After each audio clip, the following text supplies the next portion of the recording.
Okay, so yesterday was the big day. We got the shipment of 143 cards back from PSA. As you can see, I've got 8 boxes here, and they're pretty evenly spread out between 4 sports: baseball, basketball, football, and hockey. I'm gonna break it up into 4 videos because otherwise you guys will be sitting here for about an hour and a half, and I don't think that's fair to you.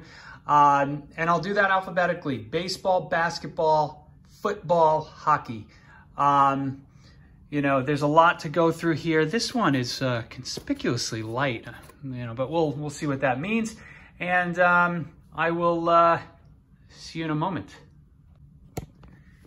All right, so here are the stacks of cards by sport, you know, baseball, basketball, football, and hockey. We're gonna start in with baseball in a moment. I think, you know, it's funny, I took a look through some of these cards. I haven't looked at all of them. I do know the grades. But it's amazing, like when you actually look at something in the slab, you immediately see where the flaws are. And I know that I definitely did not notice a lot of the flaws when I was reviewing the cards in raw form. So that's interesting. I think I have to look at them under a different setting. You know, certainly brighter light, but also maybe a different back. You know, maybe look at them on a piece of glass or something like that, so I can really see the, you know, some of these defects. But let's get into it, and you know, we'll do the we'll narrate as we go. Okay, here we are. We're doing the big PSA reveal. We're starting with baseball. In this order, we had a few cards from the 70s, mainly Hall of Famers, and a whole bunch of Frank Thomas rookies that did run the gamut. I mean, they were the best that I had of like the 40 or 50 Frank Thomas rookies I have. But now I question whether I picked the right ones. When you see the results, you'll know why. Alrighty, card number 1, Tom Seaver, 1976 Topps. Got a 7. So that basically any of these cards that you're going to see, the first handful, you know, they were in boxes, part of the card excavation. And, you know, considering that they had been kind of sitting in a basement for 40 years and kind of moved around here and there, I'm sort of happy with the grades. I thought they would be closer. I thought there would be more 8s in this mix, but Jim Rice, another 7. Okay, 1976 Steve Carlton, 7's a wild. I was not a Steve Carlton fan as I was growing up, as kind of like with Pete Rose. I wasn't a Pete Rose guy, but you appreciate what they did as you age, you know. And as I'm getting closer to 50, I'm really appreciating what some of these guys did. Reggie Jackson, another 7. A little disappointed by that grade, but what are you going to do? I guess maybe it's off too much, a little bit to the left and the right and top to bottom. Tom Seaver, 78 Topps, 7. I feel like I'm doomed to always get 7s for anything I submit with these guys. Reggie Jackson, 1980 Topps, 7.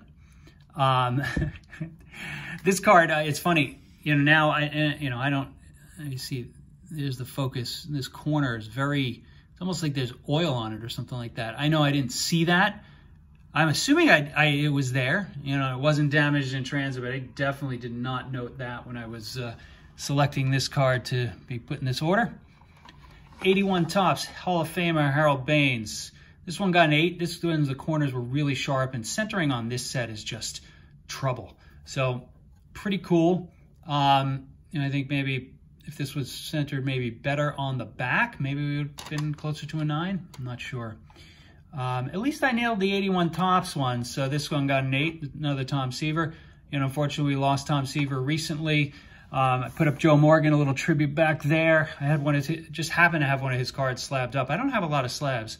Well, now I have a bunch, but, you know, prior to yesterday, I didn't have that many slabs.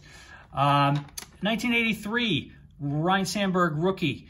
I thought this one was a definitely, I thought this one had a chance at a 10, but now I'm looking at it, I think the top to bottom centering's off a bit too much, so I think 9's a fair grade. Happy to have that. And then I submitted this Starlin Castro. I didn't have the autograph graded, although I think I wish I did. Came back a 9 on the card. I think he's very underrated and under the radar. I think he's got a chance to get the 3,000 hit club, and you know, you get to the 3,000 hit club, you're gonna be a Hall of Famer. Okay, got a bunch of Frank Thomas. These are all Frank Thomas rookie, name on front. Like I was saying, I took these out of, I think I had about 40 of them, right? I was looking, I took the best, I think it was 10 or so. And I don't know if I made great choices. I know I made 2 great choices, but there's some clunkers in here. So here's one, here's a 9. I got an 8.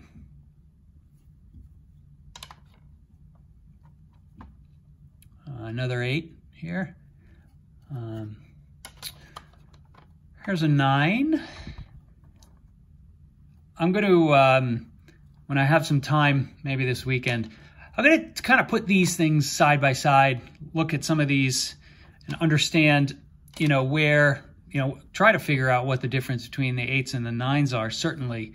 And also, you know, take a look at maybe what went wrong with a couple of these that maybe got, shall we say, lower grades. So here's, you know, there's another 8.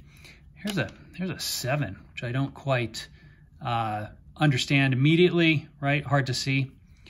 But you know, at least I got a couple of 10s out of this order, so that's always nice. Well, there you have it. There's the baseball reveal. We're going to come back to you in a couple of days with basketball. I'll see you then. Thanks for watching.